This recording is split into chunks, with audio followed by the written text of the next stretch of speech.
Good afternoon, everyone. How are you? Good, Bhante. Good, Bhante. Yeah, happy to see three of you today. I think we don't know whether Deelaka will show up, but I think there was one more student has to come, but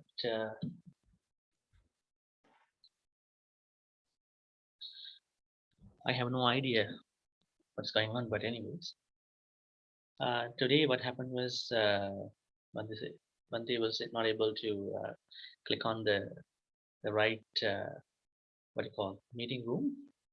He click on the normal one, so I think some of you are waiting, right? Sorry for that.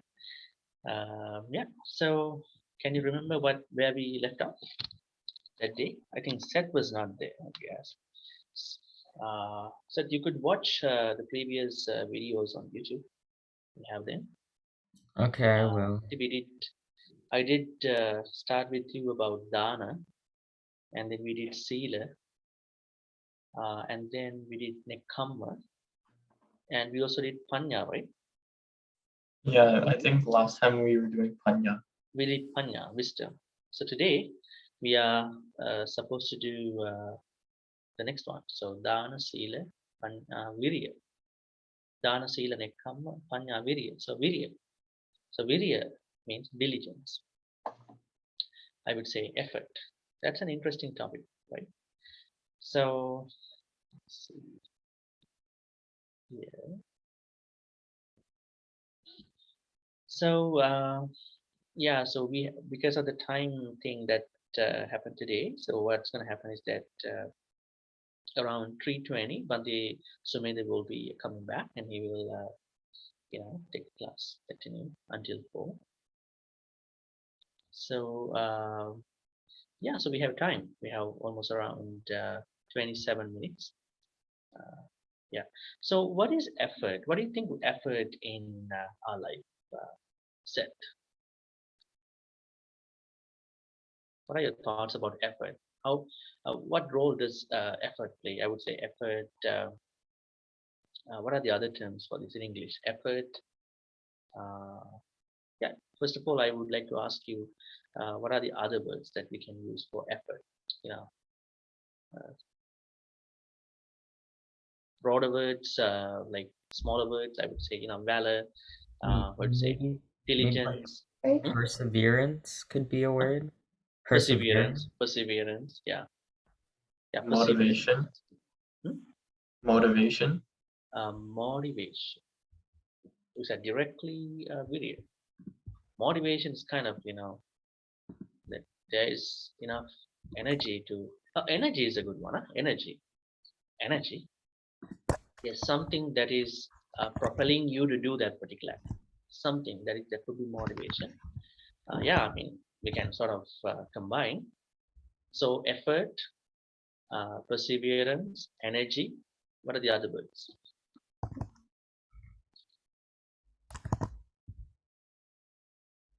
Willingness. Huh? Willingness. Willingness. Yeah, willingness to do something. Right? Mm-hmm. But here, Avani, do you have any thoughts? Have you ever thought about, I mean, what's the kind of thing that goes by effort in our life? And are there any words that you understand? Because, I mean, there could be words that go by the literal meaning and the figurative meaning. Now, the figurative meaning wise, I think motivation, willingness, yeah, there could be a bunch of words. But what exactly is this thing called the lack of laziness? This is the other side of the opposite side of energy is being lazy and laziness, right? Like working hard, I guess. Working hard. Okay. Working hard because you have something, right? You have something. That is what we are looking for. What is that you have that propels you to work hard? Energy. Okay, let's put it as energy, and then when you manage your energy, you need perseverance. Perseverance that you are not, how do you call? You are not, you are not stagnated. You are not stuck. You are smoothly moving on, continuing that particular activity, right? Okay, so bodhisattvas need great amount of viriya, right? They need great amount of viriya. Have you heard about the three types of bodhisattvas? I think I shared with you before. There are bodhisattvas who have more, who have to practice more viriya, who have to practice more sattva, that means confidence, who have to practice more wisdom. The Gautama Buddha, Shakyamuni Buddha was a bodhisattva who was, his bodhisattva uh, life is considered to be a viriya type of bodhisattva. So he had to do a lot of energy because he had to practice more viriya to attain his full Buddhahood. So generally speaking, the names, 10 names now, Dana, Sila, Nekkamma, Panya, Viriya, Kanti, Satcha, Aditthana, Metta, Upekka, right? These 10 paramitas, I mean, there are no 10 names of paramitas, are being practiced by a full, somebody who want to be a full Buddha in 30 ways. Are being practiced in 2 ways, that means which adds up to 20 by somebody who is going to be a Pacceka Buddha. Are being practiced by in 1 way, exactly 1 way, just the names, by somebody who just wants to be an Arahant, right? So 10, 20, 30, I think we already discussed about it. But for every person who wants to attain Nibbana, be that Nibbana or Pacceka Buddhahood or Samma Buddhahood, they all need some level of effort, energy. So today we are discussing about that energy. Now, okay, so in our life, on a day, now today, let's take today. What do you think about today? Do you have a lot of energy today? Or are you sort of like running out of energy for something, probably an emotional, mental, something, physical something? I think today I have energy. Our energy levels, they change all the time. Now you are pretty good. Somebody is going to blame you, criticize you. What will happen to you all of a sudden? I'll probably like get sad and lose You will energy. go down a little bit, right? But somebody's going to compliment you. You are good. You did very well, and and you're gonna make a lot of achievements. And great job, and then your energy levels rise. Right. So looks like this is kind of kind of a regulator kind of thing. So what are the things that make the regulator functioning? The external things happening before us, right? So now when we look at viriya paramita, perfection on I would say energy, we have to look at 3 types of viriya. Now viriya parami, viriya upaparami, viriya paramata. That means perfection on normal effort or energy, perfection on paramī, the second type of parami, and perfection on viriya, that is the whole viriya parami.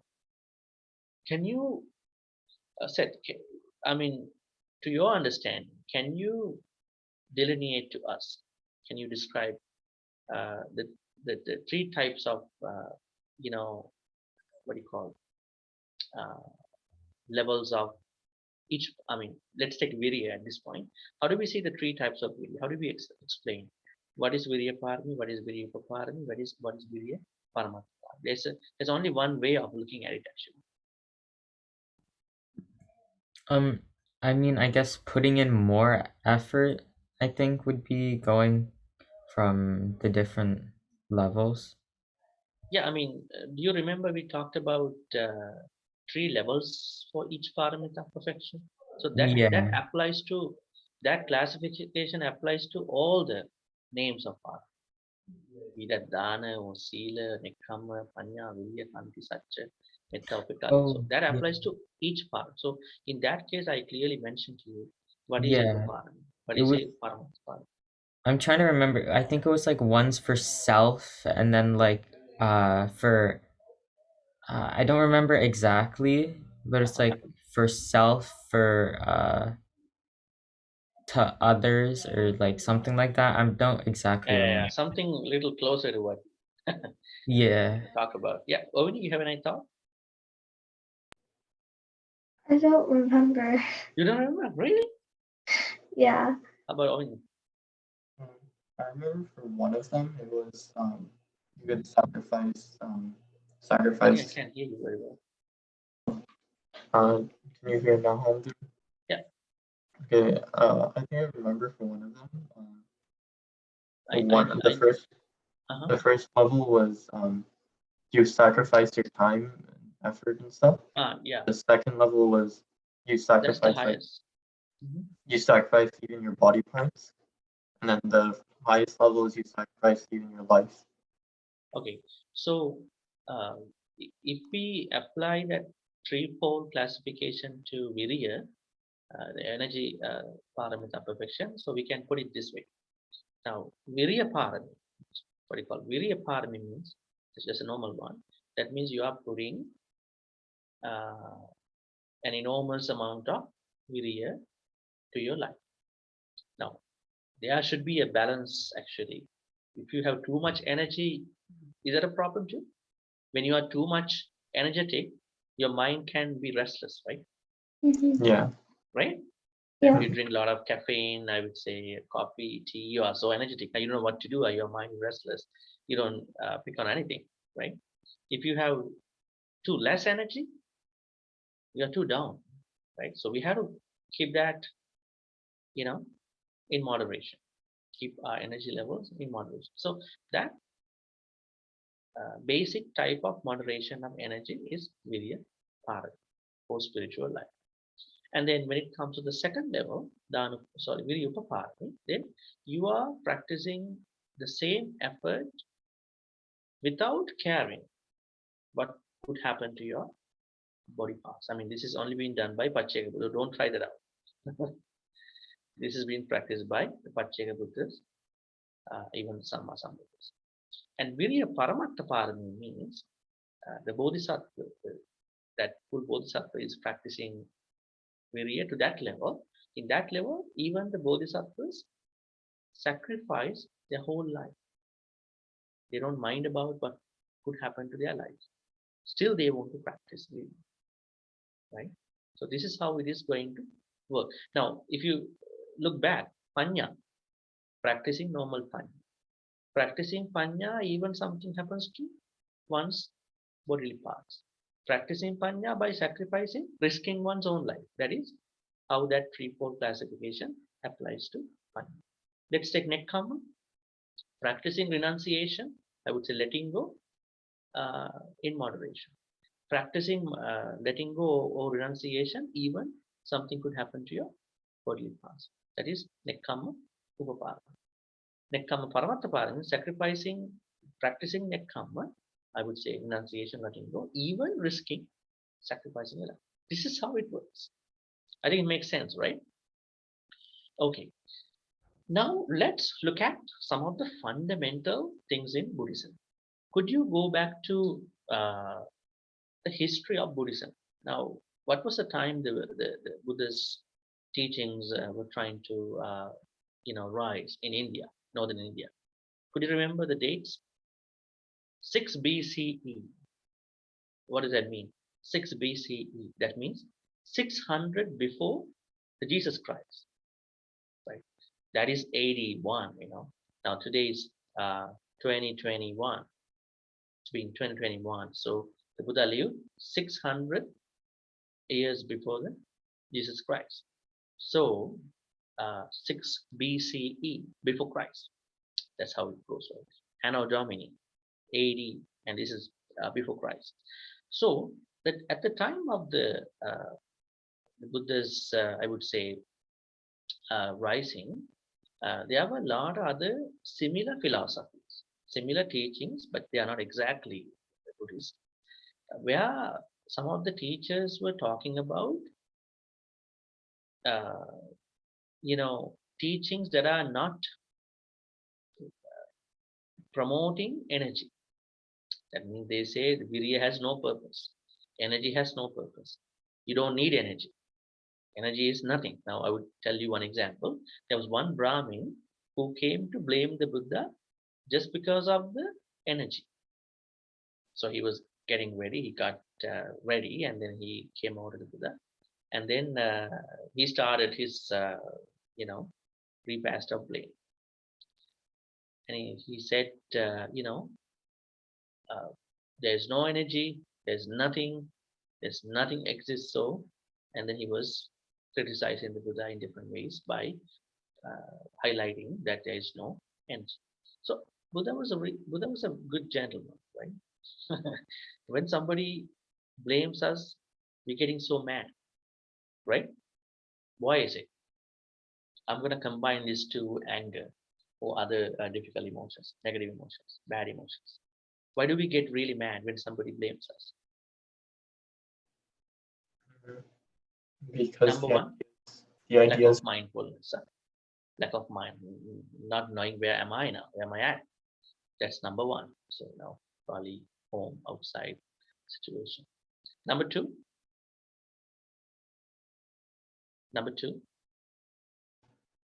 Because we have a defense mechanism. Now. We have this auto defense mechanism that's saying that I'm right, you're wrong. Huh? This is what is going all the time. I'm right, I did well. You might not be right all the time.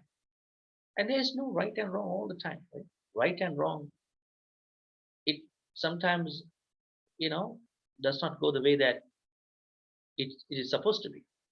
So maybe the two people are right. Huh? There's nobody wrong. Now, I always tell people, you think that I'm doing this well, something good, I would say. Now, this is kind of a grumbling of many Buddhists, cultural Buddhists. We are doing dana the best. Other people don't do dana the same. Who knows? In dana, concept in Buddhism, the Buddha says, dana means giving up money, food and everything, especially in your mind. Right? So it has to go away with your mind. So that's the fundamental thing. If we look at that idea, then do you think that a lot of people don't do dana in this world? How many people do dana in that context? Right? People give up attachment, people give up hatred, people forgive other people. Oh, they all are dana, right? Have you seen people who can't even forgive other people? Yeah. Forgiving is something you are giving to someone. Giving something to someone. You are actually letting go of your anger towards someone. So that person feels really safe, right? Right. So in that context, so everybody, most of us, because we can't say you are right, I'm wrong. Sometimes we are differently right. This is my idea. Actually. We are differently right. We are differently doing good things. Is that a healthy concept rather than saying I'm doing the best thing in the world? What could be the healthiest way to look at good and bad? Saying that like you're not always right, or you could be right and the other person could be right Yeah, too. that definitely leads to questions, inquiries, and fights, commotions, right? Arguments, right? So what if we accept that everybody is doing something very differently? Then we are really spending our time with a lot of healthy aspects, especially the mind.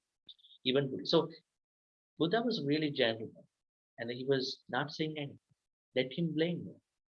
And once he felt like he sort of like finished his criticism, and he asked, "Are you done with your criticism?" He said, "Yes." Okay. You know what? How much you've been prepared before you coming here to blame me today? There is effort. See how he looked at it. Now, normal people, they might say, okay, why you blame me? I talk the good things. I'm the one who said the ultimate truth in this world. You can't talk like that to me. I have a lot of followers. So Buddha was trying to show him where things have gone wrong in your statement. How much you've been prepared today before you come here. You've been well prepared to blame me. That's energy. That's energy. That's perseverance. Right? That is viriya. And he was like, oh, really? The Brahmins were not stupid people. They were wise, but they were differently wise. And he thought about it. Yeah, that's true. I was prepared before I came here. We're all coming here. I was really prepared how I'm going to pick on the Buddha. This is one example about viriya. Viriya is attached to another very very important concept in Buddhism called appamada. Have you heard this term before? Appamada. Appamada means diligence. Now, this is the most important virtue in addition to upekka in Buddhism. Now, upekka is the what you call the balance in our life. Do we have to balance out our everything? Now, you as students in your life, especially you are being as teenagers, do you have a lot of things to do in your life? Yes, studies, Mhm. sports. What are the other things you do? What are the other things you're supposed to do other than studies and sports? Do you have any other specific things, like major things in your life at this time? Like chores, I have to help clean the house, stuff Oh, like that. Mhm. helping kind of stuff. And then what else? Said, I have to play piano. okay, so entertainment, is it entertainment or is something else? No, it's Performance just like skills? uh yeah, more skills. Yeah, more skills. Yeah. So do we think that we should have a balance with all these studies? Okay, eating, right? Eating good food and healthy food, sleep, right? Sports, uh, developing life skills. So we should have a balance of all these things. If we don't have a balance, then we are overdoing one thing only. Let's say studying only, uh, right? So people who are only studying, only reading books, uh, will not have this what do you call healthy life, right? They are only the bookworms, right? We have to have a balance. It's not only by reading that you can achieve the success. Reading is one thing that you really need for the examination and everything. At the same time, we have to develop other skills too. Having a good sleep, uh, getting to do some sports, right? Performances. Uh, I would say learning and having an updated knowledge about what's happening, cleaning, right? Helping out, and other. There are a lot of other things which we can talk and which we can talk. So there should be a balance. So the Buddha says uh, that is upekka, and then in addition to that, the main virtue that we all have to cultivate is diligence. Diligence means that there is something called that we should not be late for anything, right? So being late a problem to us? Mhm. Yeah. Yeah. Yeah. So being late is a problem. So it's good to be on time. Good to do things in time, right? Especially for those folks who don't have a proper time management. Even though they have a lot of other skills, they are not giving a good time to others. They are not especially being accepted by others. You know, I remember one professor, actually, I don't want to name, and he was a very good scholar. And one thing I heard about him from a director who he is under, a very good scholar, he has patience, but there's only one virtue that is really ruining everything. He's late for everything. See, I mean, this particular virtue, that is a bad virtue, is late. He's doing everything, but not on time, not in time. He's late for everything. That cost him a lot. So, being late in terms of our normal life is a problem. So, we are trying to be on time all the time. Especially in Sri Lankan culture, people are happily getting late, which is not a good thing. Right? We should not. We have to change that. You have to change it actually. As a new generation, we can't be late. We can't say that no in no culture actually.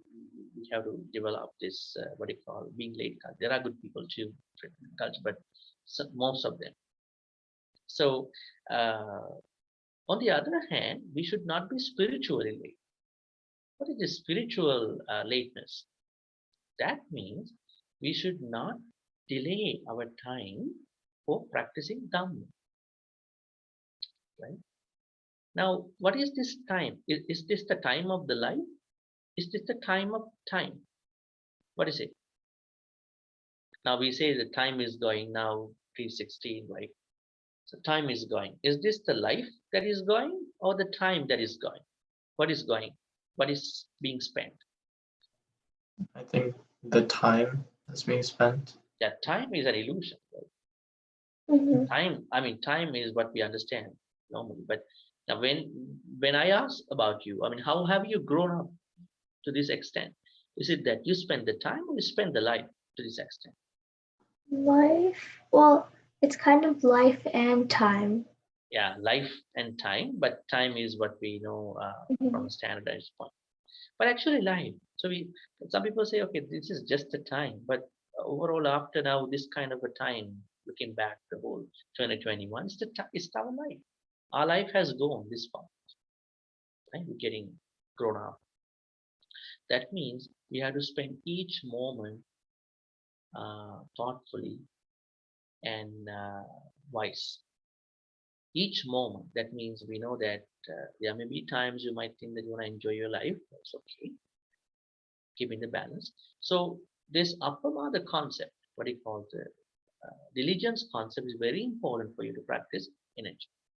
You are trying to put on energy because you know that there's diligence. So in order for you to practice, in order for a bodhisattva to practice viriya, diligence, you should understand, or they should understand apamada, diligence. Okay, I think these are the highlights of this viriya perfection. Any questions so far? Now you got the meaning of viriya, energy. It could mean energy, effort, perseverance, and many more terms. At the same time, bodhisattvas practice this in three ways: viriya pāramī, viriya pāramī, viriya paramattha. And then we said that in order for someone to practice viriya, one should have apamāda, diligence. Set any other thing? Okay, so then the next lesson is gonna be viriya, and then dana, sila, nekkhamma, panya, virya, kanti, patience. It's gonna be our next. Now, why we doing these paramitas? Because we want to understand what prerequisites that were that had been fulfilled by the bodhisattvas. Now we're talking about the Buddha. That's our purpose, to which we study the perfections. So perfections are 34. Okay, so if there are no questions, so I will turn this to Bhante Sumedha for the next part of the class. Hope you have a good evening at the same time. Thank you, Hunter. Thank you, Hunter. Thank you, Handu.